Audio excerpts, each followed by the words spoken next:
Hai semua. Dalam video unboxing kali ini kita akan buat brand Quinton punya car seat. Alright. So brand adalah Quinton, model adalah Silver. Okay. So Quinton Silver car seat. Brand Quinton adalah dari Malaysia. Okay. Malaysia punya jenama. Alright.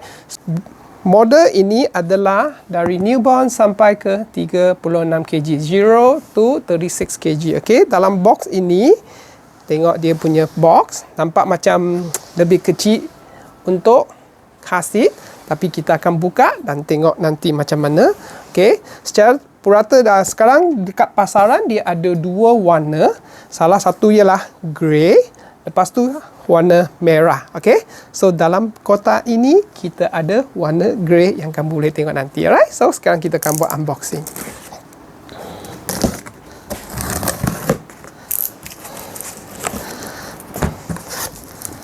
Okay, so dia punya kotak dalam sini adalah macam ni. So kita akan keluarkan dia punya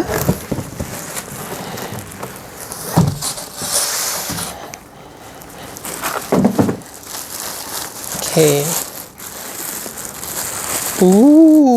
Kasih ini juga datang dengan canopy. Okay. Alright. So kita tengok, kita buka, kita tengok dia punya benda semua dalam kotak ini. Okay. Untuk unboxing. Okay. Dia datang dengan canopy, dia datang dengan head support, dia datang dengan infant support.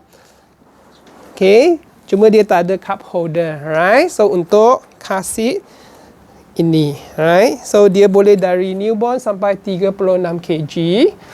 Fabric dia pun sangat lembut sofa. Yang kita boleh tengok, kamu boleh tengok betapa tinggi car seat ini boleh jadi supaya anak boleh guna. Okay, ini maksimum untuk dia punya ketinggian, alright? Okay, so car seat ini Quinton punya car seat secara purata dekat pasaran semua datang dengan 3 tahun warranty. Okay, so kamu juga boleh enjoy one-to-one crash exchange program dari Quinton. Okay, dalam warranty period. Okay, salah satu special punya benda adalah dia datang dengan canopy untuk car seat ini. Okay, so dia akan perlu pasang supaya kamu boleh gunakan untuk anak kamu. Okay, right?